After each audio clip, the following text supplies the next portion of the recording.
Welcome to the Conscious Kinky Podcast, where we explore sexuality, connection, and power through awareness and intentional choice.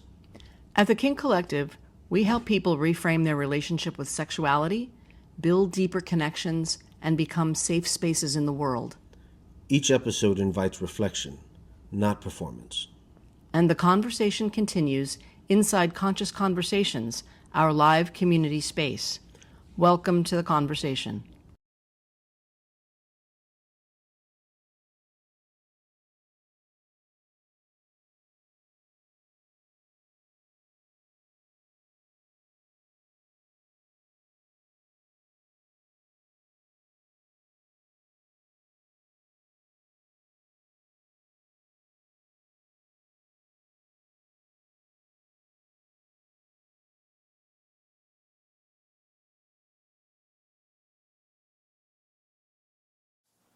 What if the hardest part of growth is realizing your good intentions don't always create the impact you hoped for?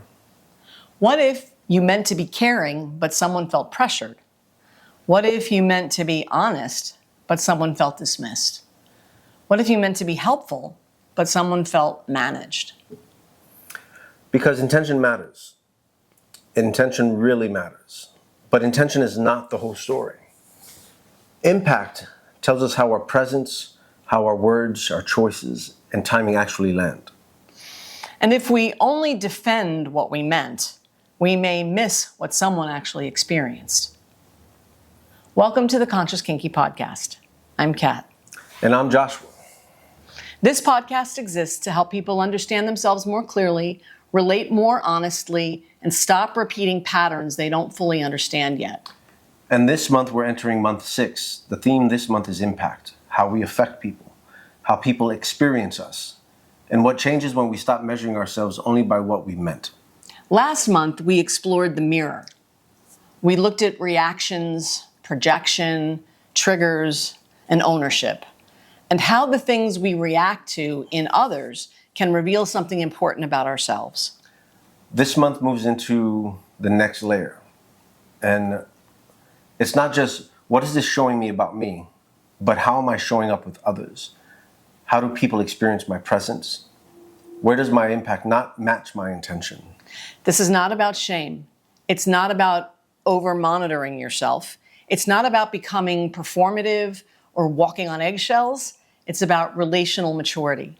It's about learning to care about the space you create with people. Because if month 7 was seeing yourself more clearly, month eight is about becoming more responsible with how you affect others. So the theme for this month is your intentions matter, but your impact teaches the truth. And that can be very, very uncomfortable because a lot of us want to be known by what we meant. We want people to understand our heart. We want to be seen for our effort and our intention. I like to be seen for my reason, at the very least for my side of things. And that makes sense, right? Most of us don't want to be reduced to our worst moment. Most of us don't want to be misunderstood. We don't want someone to take something we said or did and decide that that's the whole truth of who we are. But there's a big difference between wanting to be understood and using our intention to avoid our impact.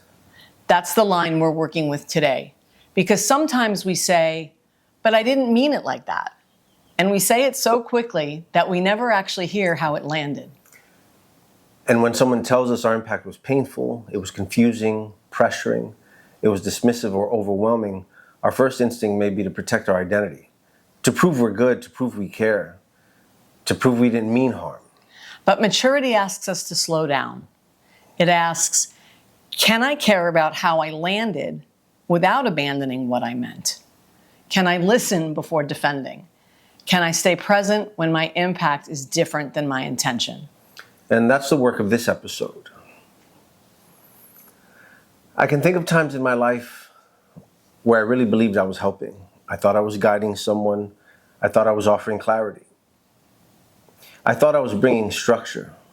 But what the other person experienced was pressure, or they experienced intensity, or a sense that they had to move faster than they were ready for. And that can be hard to hear. Because when you see yourself as someone who cares, it can be painful to hear that your care didn't feel caring to someone else. Exactly. And my first instinct was not always curiosity. Sometimes my first instinct was, but that's not what I meant. Or, you're misunderstanding me. Another one is, I was just trying to help. Or, does this sound familiar? I was just trying to protect the container, or I was just trying to be clear. That's the moment right there, because those things might all be true. You may have meant well. You may have been trying to help. You may have been trying to create clarity. And still, the person may have felt impacted differently. And the growth was learning how to hold both. I can honor my intention and still listen to my impact. I can know I wasn't trying to harm someone and still take responsibility for how they experienced me. I can be a good person and still have something to repair. That's powerful, because a lot of people think accountability means I'm bad, I failed, I should be ashamed. But accountability can also mean I'm mature enough to care about what happened. I'm grounded enough to listen. I'm honest enough to adjust. I'm responsible enough to repair. For me, I've had to look at the ways I can explain myself very well. And sometimes explanation can become a shield. I can explain why I said something, why I moved a certain way, why I made a decision, why I thought something was clear, right? But if I'm explaining before I'm listening, I'm not actually receiving the impact. And that shit's real. Because explanation can sound like clarity, but sometimes it functions like defense. Exactly. And the question becomes, am I explaining to create understanding, or am I explaining because I don't want to feel the discomfort of being impacted by someone else's truth? That's where this episode lives. Right in that spot, in the space between what I meant and how it landed. So let's define this simply. Intention is what you meant to do. Impact is how it was experienced. Intention is internal. It lives inside of you. It includes your motive, your hope, your reason, your desire, your purpose. Impact is relational. It lives between people. It shows up in how your words, your tone, your timing, your presence, your silence, your choices and behavior land with someone else. The problem is that many people treat intention like a complete defense. They say, well, I didn't mean it that way, as if that should end the conversation. But intention does not erase impact. And impact does not automatically erase intention. Both matter, but they do different things. Your intention may explain where you're coming from. Your impact shows what actually happened in the relationship. That's why this is so important. Because if you only focus on intention, you may protect your self-image, but miss the other person. And if you only focus on impact without understanding intention, you may miss nuance, you may miss context, you may miss the humanity. So the mature move is not choosing one. The mature move is learning to hold both. I know what I meant, and I care about how it landed. That one sentence could change so many relationships. I know what I meant, and I care about how it landed. So why do people defend their intention so quickly? Because impact can feel threatening. It can feel like someone is challenging your identity. It can feel like someone's challenging your goodness, your care, your competence. It can feel like your integrity is being challenged. Especially if you see yourself as a thoughtful person, a conscious person, a caring person, someone who works on themselves. It can feel shocking when someone says that hurt, or that didn't feel good, or that felt pressuring or dismissive, or that felt unsafe. And if your identity depends on being seen as good, feedback will most certainly feel like danger. That's a big one. If I need to be seen as good in order to feel safe, then someone naming my impact, especially naming my impact in a way that's challenging, can feel like an attack. Not because they attacked me, but because their truth interrupts the version of myself I'm trying to protect. And that's when we start doing things like explaining too quickly or defending, countering with our own hurt or collapsing into shame, just falling into it, making the other person reassure us or bringing up all the good things we've done, or in some cases turning the conversation into whether we're good or bad. But impact conversations are not supposed to be identity trials. They're supposed to be relational information. Exactly. The question isn't, am I a terrible person? The question is, what happened here? And what needs care, clarity? What needs repair? This applies everywhere. Not just intimate relationships, not just kink, not just romantic dynamics. This applies in friendships, in families, at work, in your community, in your leadership, in creative collaborations, any place where your presence affects other people. You can have good intentions and still interrupt too much.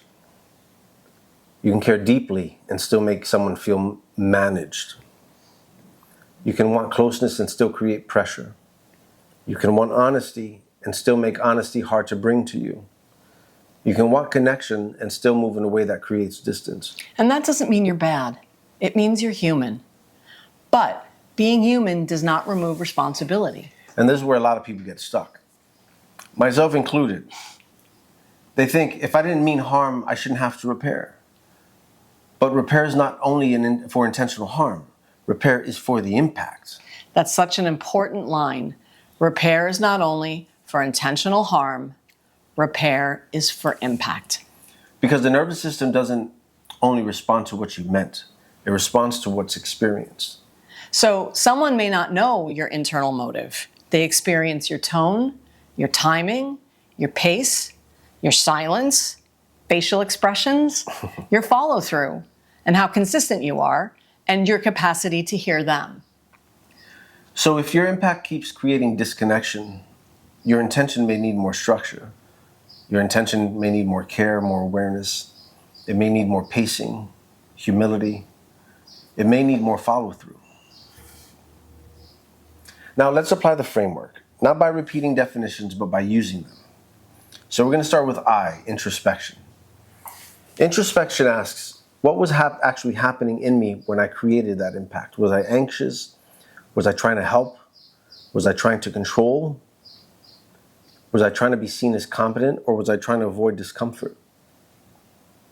Was I trying to get reassurance? Or was I trying to move the conversation somewhere before the other person was ready?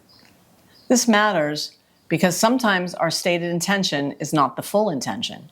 We may say, I was just trying to help. But underneath that, there may also be, I was uncomfortable with their certainty. I wanted the situation resolved. I needed to feel useful. I didn't want to sit in the unknown, and I was trying to calm my own anxiety. And that's not shame, that's depth. Introspection helps you tell the truth underneath the polished version of your intention. Next is C for container. So the container asks, did this interaction have enough structure to hold what was happening? Did we have clarity? Did we have consent? How about pacing? Did we know what conversation we were actually having? Did we know what was being asked? Did we know when to pause? Sometimes impact gets messy because the container was unclear. Stepping into these agreements or relationship isn't always as open as we think. You thought you were giving feedback. They thought they were being criticized. You thought you were helping. They thought you were taking over. You thought you were being direct. They felt rushed. Container can sound like, do you want reflection advice, or should I just listen? Or can I offer what I'm noticing? Or is now a good time for this conversation? How about, do we need to slow this down? Or what would feel supportive to you right now? Containers help intention land a lot more cleanly, because even a good intention can become harmful when it arrives without consent, timing, or clarity. A is for authenticity. Authenticity asks, can I tell the truth about what I meant without using it to dismiss what they felt? That's such a clean distinction, because authentic accountability sounds like, I want to share where I was coming from, and I also want to understand how it landed. It doesn't sound like, that's not what I meant, so you shouldn't feel that way. Authenticity also means being honest when your intention was not as clean as you wanted it to be. Maybe you were trying to help, but maybe you were also trying to be right.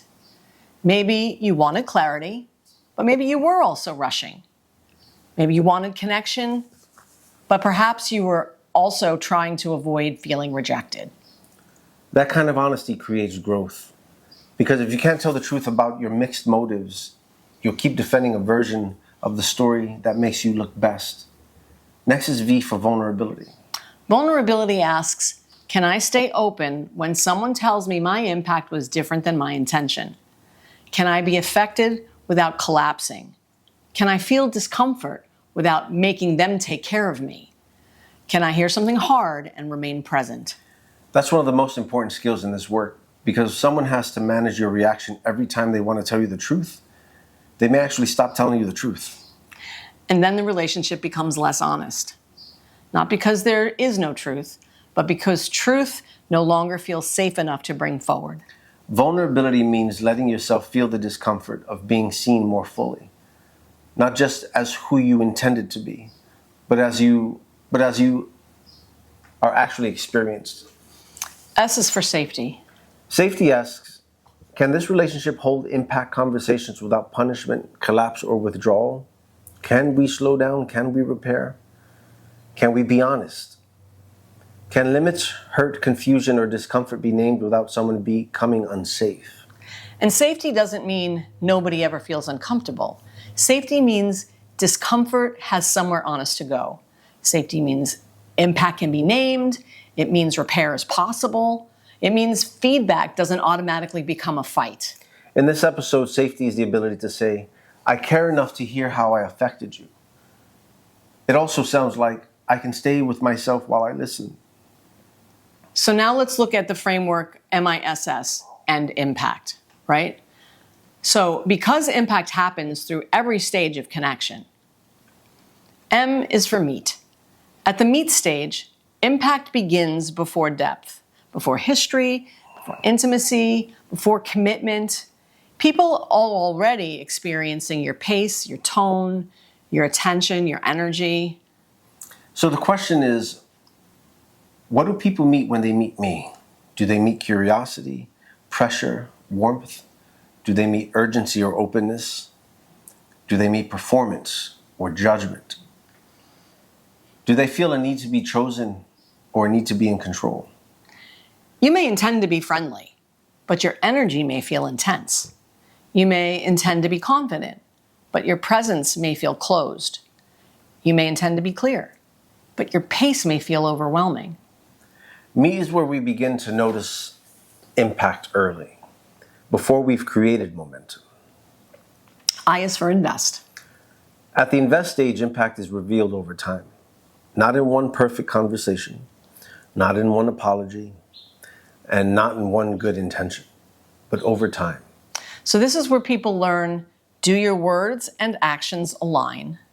Do you listen when something is named? Do you make adjustments? Do you repeat the same impact and keep explaining it away? Do people become safer with you over time or more careful around you? Investment shows patterns, and impact is often a pattern before it becomes a crisis. So next is shared information. At the shared information stage, impact depends on how we exchange truth. Can you ask instead of assume? Can you listen without interrupting? That's a tough one for me. Can you share your perspective without taking over? Can you tell the truth without making the other person responsible for your comfort? This is where a lot of impact happens, in tone, in timing, and whether you ask permission before giving feedback. I'm one of those guys. I have all the answers, but I don't ask, right? It's also in whether you actually answer what someone asked or answer what you want to say. Shared information is not just what you disclose. It's how you make space for another person's reality. So the last S is for shared experience. At the stage of shared experience, impact deepens because now people are not just hearing your words, they're experiencing your follow-through, your consistency, they're experiencing your care, your pacing, they're experiencing your ability to repair. This is where intention has to become practice. Not just I value honesty, but can people actually be honest with me? Not just I care about consent, but do I respond well when someone says no? Do I respond well when someone wants to slow down or changes their mind or names discomfort? Not just I want connection, but Does my behavior create the conditions where connection can actually happen? Now, let's transition to practice. So we're going to bring this back to you because every one of us has impact. Not just what we meant, not just what we were trying, not just when we're leading, but we have impact all the time. So the question is, are you willing to become curious about it? Are you willing to hear how you land? Are you willing to adjust when your impact doesn't match your values? That's what these questions are for. Take your time, bring them into your journal, bring them into conscious conversations. Let them work on you slowly. And remember, the first answer may protect your self-image. The deeper answer may reveal your growth edge. All right. So let's step into the first set of questions. For the first set, take about 3 minutes per question. The goal is not to shame yourself. The goal is to become more honest about the difference between what you meant and how you may have landed. So let's start with question number 1. Where do I most often assume my intention should be enough? Where do I expect people to understand what I meant instead of listening to how it landed? Where do I think, but they should know me. They should know I care. They should know I didn't mean it like that. So there was a time in my life when I felt like that all the time. I didn't understand the difference between my intention and impact. I actually thought that I should be judged on my intentions, right? So if you took it some wrong kind of way, in my mind, wrong kind of way, I felt like if I explained my intention that you should be all better. I had no ability to take responsibility for the impact I was having. I didn't even understand that I was supposed to, or that it would be beneficial for me to take into account how what I said or did landed with you, especially if it didn't conform to what I thought I meant. And I made a mess of things like that all the time. I am better at it now because I've learned about it. And I try really hard. When something doesn't land right with someone, I was relating to, as we were talking, the part about caving in on yourself or feeling shameful. So sometimes I've had a hard time when someone does relay to me that I didn't land well or that I hurt their feelings or I made them feel a certain kind of way that was uncomfortable for them. I immediately feel super bad about myself. And that's been a journey too, for me to come back to this sense of balance where, like what we're talking about, like I can hold my intention as still being good, but I can be responsible for how I landed. Yeah, plenty of times in my life, my intentions, I often thought that my intentions should be enough. It also makes me think of my childhood, and I talk about not needing a reward for doing what I'm supposed to be doing. And while they're not the same thing, I think they run very parallel to each other. That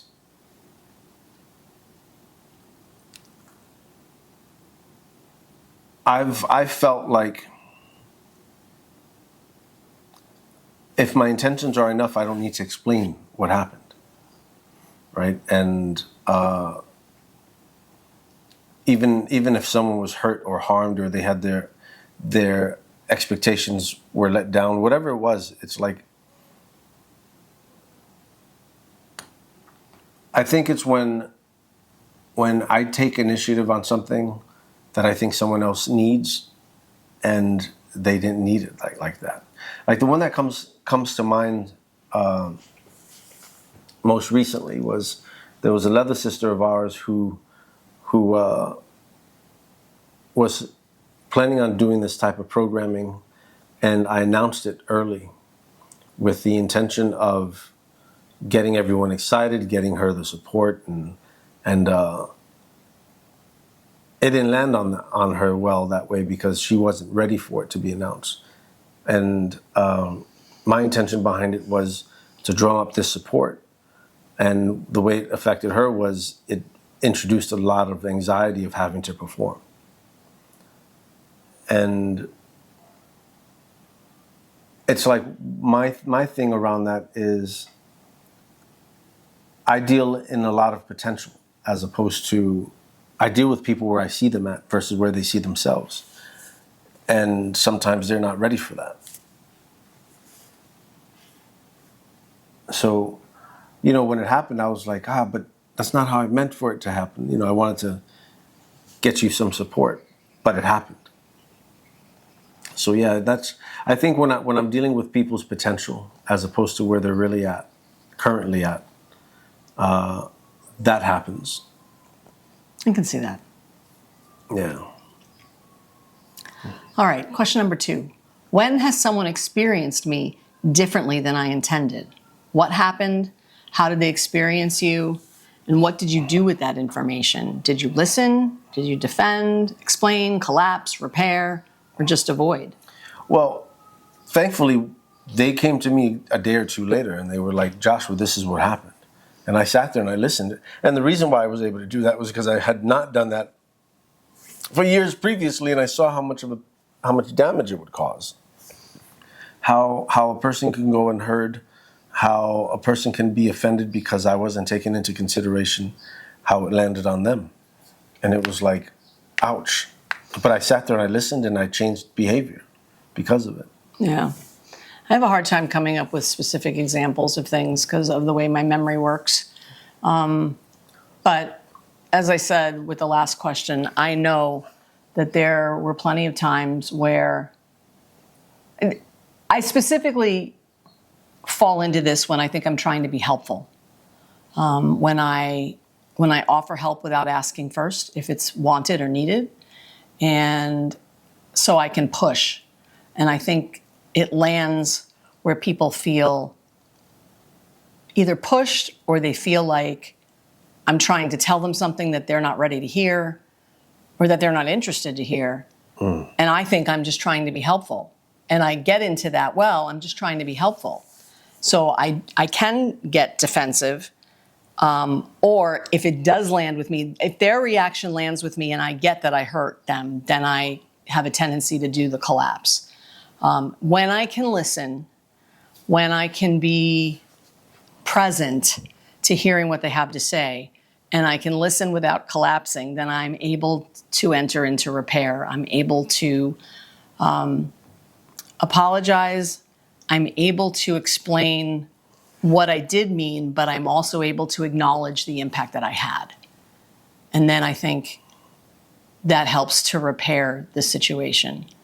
And then it's really important for me to just stop, because sometimes I can want to launch into it again. And then that just makes it worse. So it's important, once I get the message that I didn't land well, or what landed was they weren't open to what I had to say, then part of what I have to do is just shut up, which is not always easy for me.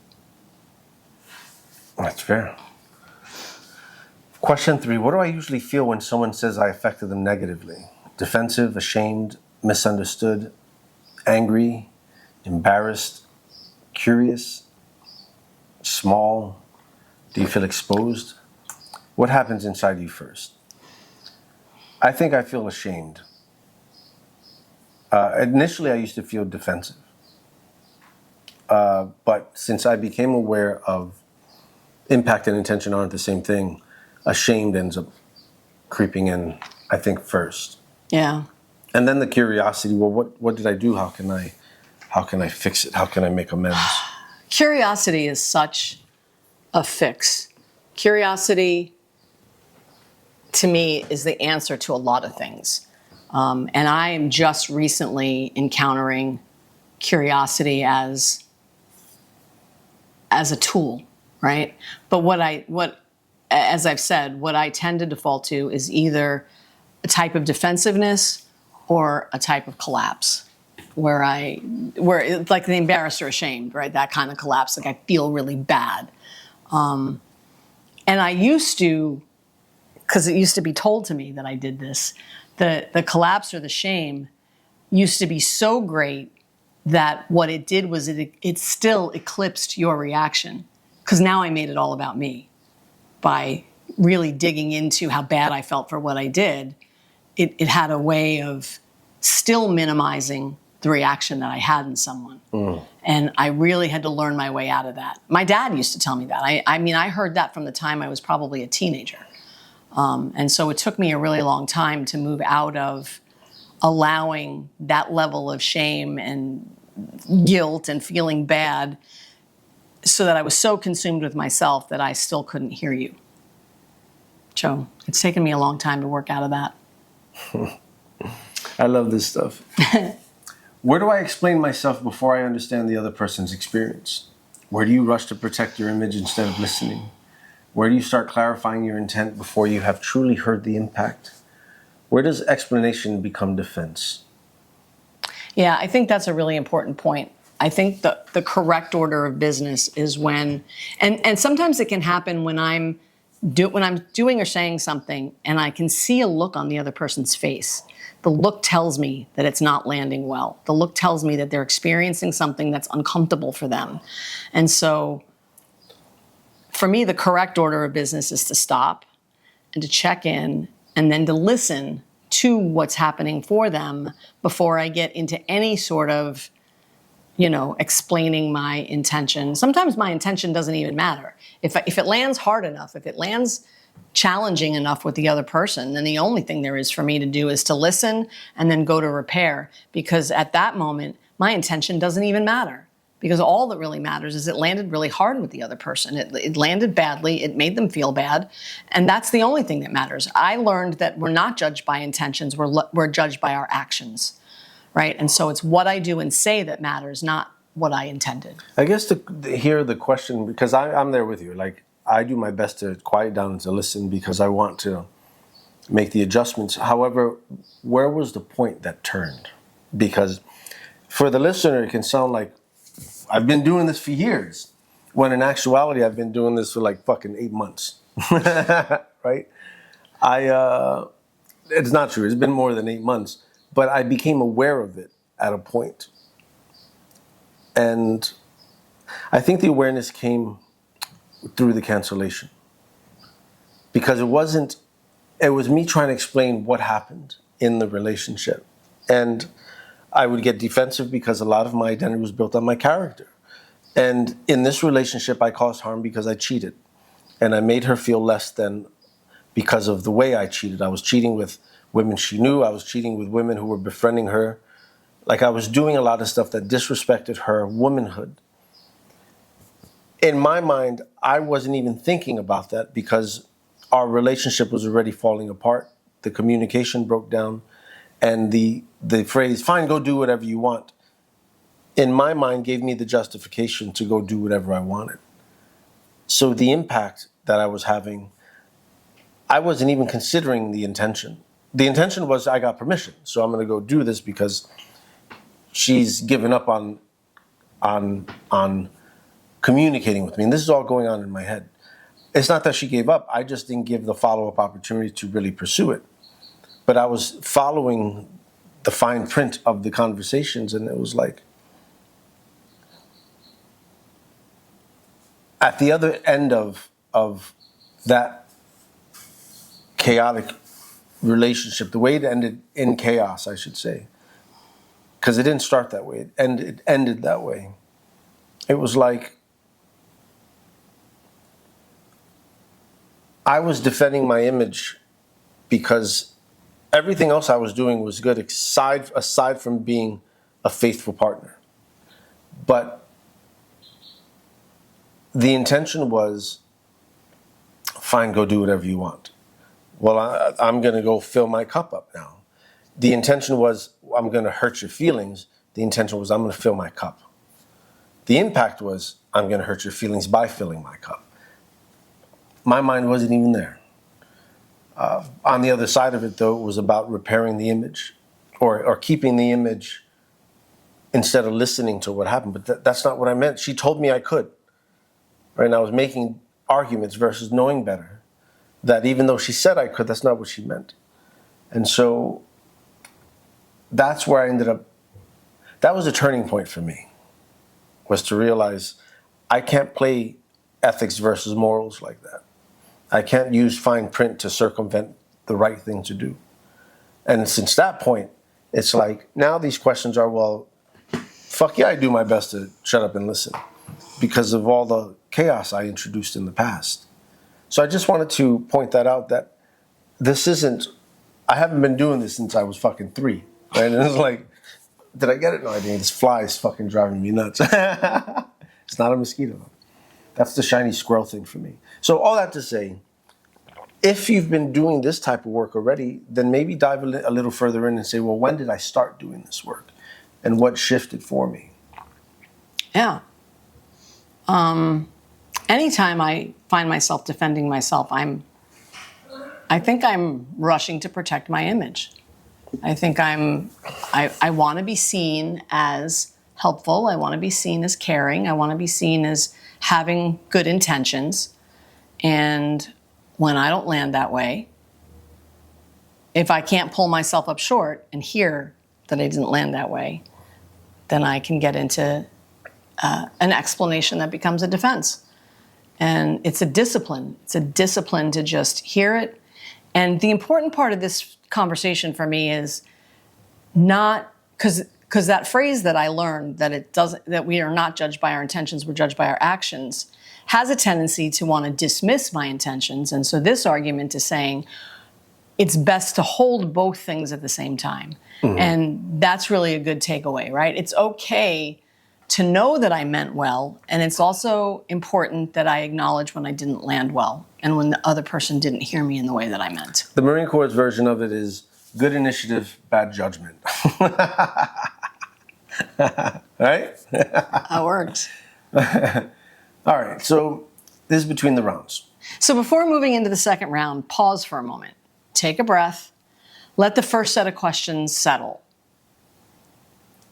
So now we're going to the second set of questions. What I want you to do is reflect on this in between the sections. What did you notice about yourself in that round that you were answering? And leaving this first round, what is one word you would say you're leaving with? And let that be enough. You don't have to turn into a full explanation. Just notice what surfaced, what came to the top. Next, we're going to step out into the next set of questions. Remember, pause, give yourself 3 minutes for each question, then come back in a day or two to flesh it out. All right. So the second set is about integration, not just recognizing your impact, but asking what changes once you know. So what would change if I cared about impact without abandoning my intention? How can both be true? How can you say, I know what I meant and I cared about how it landed? One would say you're psychic, Mama. Right? Yeah, we don't preview these questions. What would change if I cared about impact without abandoning my... I think very much like what you said, it's the maturity of, this is who I once was, this is no longer who I want to be. When I feel like there's something coming that what isn't aligned with what my intention was, let me see what I did. Because it's not a failure, it's a lesson. Right. And I think it's important to notice that even when we get on this path, progress is never, I become aware of it, therefore I never do it again, right?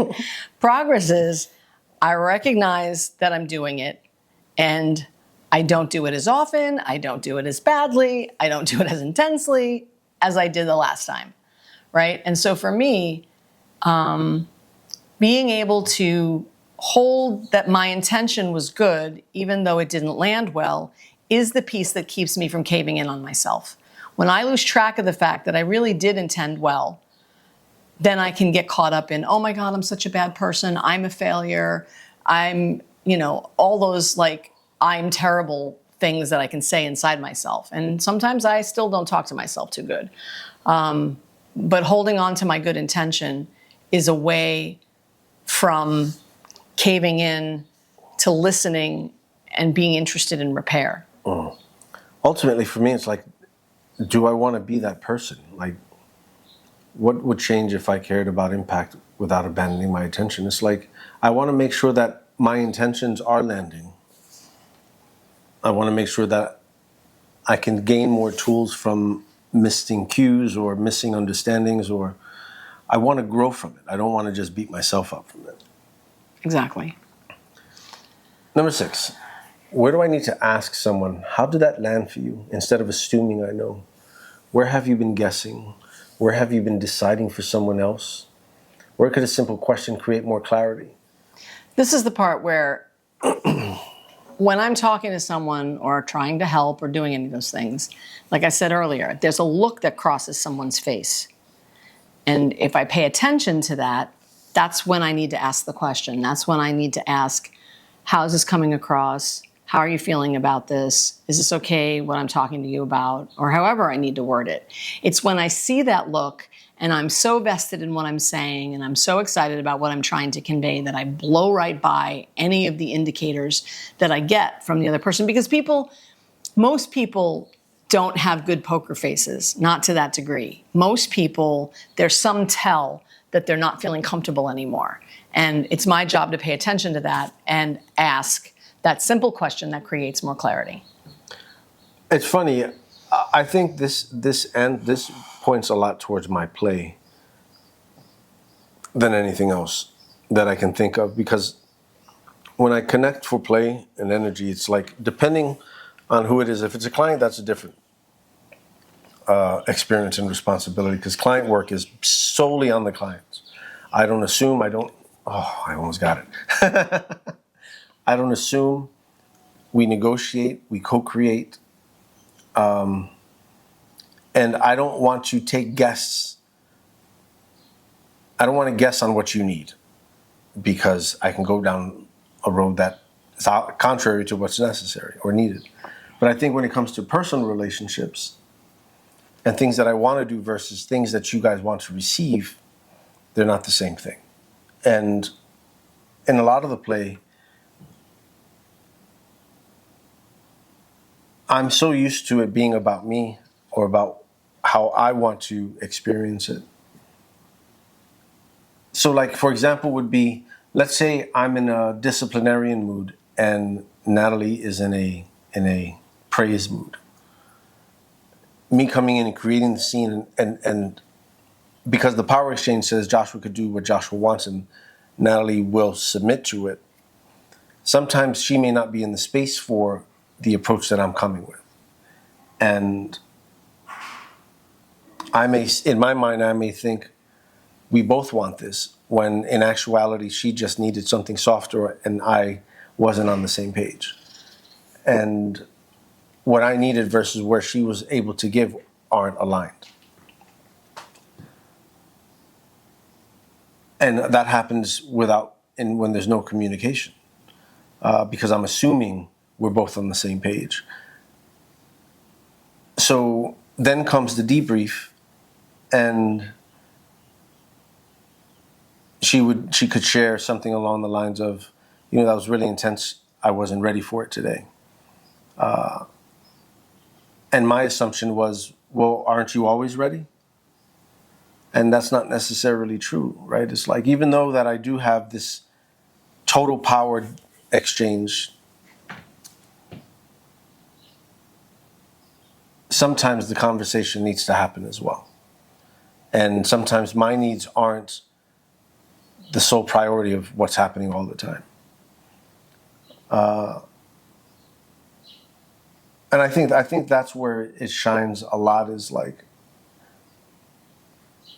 when I need something, instead of asking, I take it, because that's not necessarily true, but I don't create space for another person to share where they may be at the time, right? So it's like, Mama, let's go do rope, versus, Mama, are you in the mood to do rope? I can see that.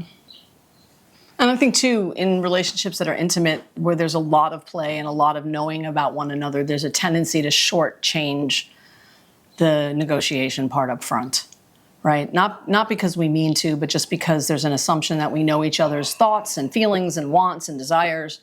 And like you said, some days we're not in the same place as we are on other days. And it's important to have those conversations up front. Yeah. And it doesn't happen often because I don't like playing that much, right? But I feel that it does happen. Yeah. And that's one way that I could put play, energy exchange, into this answer too, right? Because it's not just always conversations. How about yourself, Mom? I answered it. You answered. Yeah. Right. Question 7. What is one behavior I need to adjust because my impact has not matched my values? Not your whole personality, not everything, just one behavior. A tone, a timing issue, a pattern, a way you respond, a way you rush, a way you explain, or a way you disappear. For me, I think it's the way I rush. That's what creates, I think, most often the time when my impact doesn't match my intention. When I rush into something, when I launch headlong into what I think or feel or want to explain without asking, without giving someone. Because one of the philosophies that I've held on to is not to give unsolicited advice. When I have something to share with someone, I try to practice, can I give you some feedback? And then listen. And then if they say no, not give it. But there's times when I don't remember that and I can launch headlong into unsolicited advice. And the truth is unsolicited advice often doesn't land well. And I know that, and I still can rush and make a mess. Mine is tone. Easy. I saw it come up on the list. I'm like, bingo, that one right there. No lie. My And I tone. saw this when I saw Rush. I had the same reaction. Yeah, mine is tone. 100%. 100%. Read the next one, Mama. All right. So question number 8. What would responsible follow through look like after I learned my impact was different than I intended? This is not just offering an apology. What would actually change? What would repair look like? What would the other person experience differently next time? That is so key to what I know as the amends process, right? It's not just, oh, I'm sorry. It's this is what I did and this is what I'm going to do different next time, and then holding myself to it, right? And that's what the person would see as change. So if I gave unsolicited advice and it didn't land well and I forgot to ask, the promise, the offer is, I won't do that again. And then the next time I have something to offer, preface it with, are you open to feedback? Being quiet and waiting for the answer and not giving it if they're not open to it, so that I'm not pressuring someone or pushing something onto someone that they don't want or they're not interested in. You know, just because I think I have such great advice or such great whatever, doesn't mean the person wants to hear it. And they don't have to. And that's the thing I have to remember. Are you growing your hair back out? I'm trying. How long? I don't know. I have to trim it again. I was just curious. Yeah. Because I can see it curling out back here. I'm like, Anyway, so for myself, what like exactly what you said. When I did it with our leather sister that time, it was like I sat there and I want to be a good leader. I want to be a good person. I want to be someone that is reliable. I want to be someone that, if someone says, oh, I have a problem with Joshua, let me go bring it to him. Like, I want to be that person. And what that looks like is changed behavior. Joshua, I have someone I want to talk with you. Well, if you do approach me, don't give me fucking 8 hours, right? Joshua, there's something we need to talk about. Can we do this at 5 o'clock? And it's like 8 o'clock in the morning. No, don't do that. Instant tone change. But it's like, absolutely, let's sit down. Tell me what happened. Because I want to be aware of my blind spots. I want to be aware of how can I become a safer, better person. Yeah. This is the piece that when I am on the receiving end of this and I feel like I need to give feedback, it's important for me to, like if I have to come to you with, I want to talk to you about something, it's not okay to say to you, I want to talk to you about something while you're on your way out the door, right? I need to be mindful, if I'm going to bring it to your attention, that I do it at a time that we have time and the bandwidth to sit down and talk about it now. Otherwise, I need to wait for another time. Yeah. Right? And so, I mean, and very often, I'm not able to do that. When I'm on the receiving end of it, I'm not able to give that feedback in the moment. I'm not even able sometimes to know that you gave me unsolicited advice, that's why I'm feeling bad all of a sudden, that it didn't land well with me, right? I have to step away and process that that's what happened and then come back. And when I come back, I need to make sure that I'm allowing for time and space and bandwidth to have that conversation. Mm-hmm. Thank you, Mama. Yeah. So we're going to go into a review of the questions. Question number 1. What pattern am I ready to stop defending because I can finally see its impact? Where has your defense been louder than your accountability? What are you ready to stop explaining away? 2, what is one specific shift I'm willing to practice before the next conversation, not someday? What can you practice in real intention? A question, a pause, or a pair, a slower response, a different tone, or maybe a more grounded presence? So, before we close, my mistake, let's review the questions for this upcoming Conscious Conversation session. Month 8, Episode 1, Intention versus Impact. The first set of questions is awareness and orientation. Where do I most often assume my intention should be enough? 2, where has someone experienced me differently than I intended? 3, what do I usually feel when someone says I affected them negatively?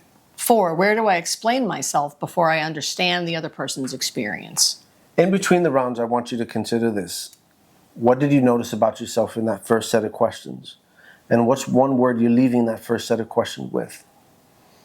So the next set is the integration and accountability questions. 5, what would change if I cared about impact without abandoning my intention? 6, where do I need to ask someone, how did that land for you, instead of assuming I know?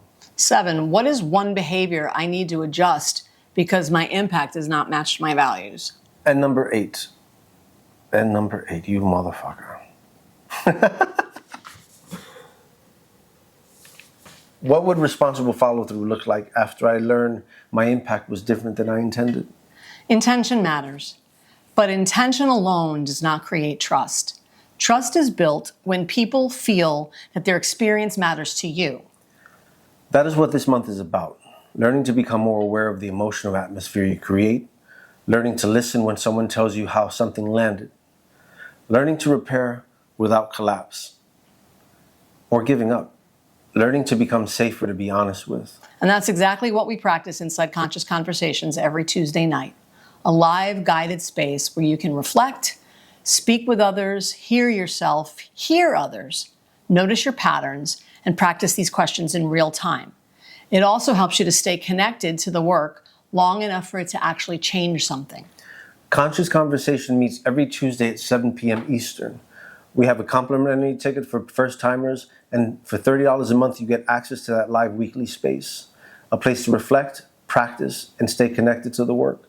And for those who want more support, the Integration Circle gives you the Tuesday conversations, a private WhatsApp group, community, and a monthly live session with us, where you can ask questions, process what's coming up, and get support integrating what you're learning. The episodes drop every Wednesday on Spotify and YouTube, so you have more ways to stay connected to the conversation before we meet live on Tuesdays. So, wrapping up, your intention matters. But your impact matters as well. One tells people what you meant. The other tells people what they experienced, tells you what they experienced. So instead of asking, why don't they understand what I meant? Try asking this, how did that actually land? And then stay present long enough to listen. That's where trust begins. And that's where it begins to deepen. Next week, we continue month 8 by looking at the energy we bring into the room. Not just what we say, not just what we mean, but what people feel from us before we even explain ourselves. We'll be asking, what atmosphere do I create? Do people soften around me, or do they brace? Do I end up making people perform, or do they feel invited, or do they feel pressured or managed? Because impact is not just about words. Impact's also about presence. And that's where we're going next. I'm really excited for this month. Yeah, I am too. So the new audio episodes drop every Wednesday, and the video episodes are also available on Wednesdays. The work inside Conscious Conversations continues every Tuesday at 7 p.m. Eastern. See you there. We hope to see you soon. Bye-bye.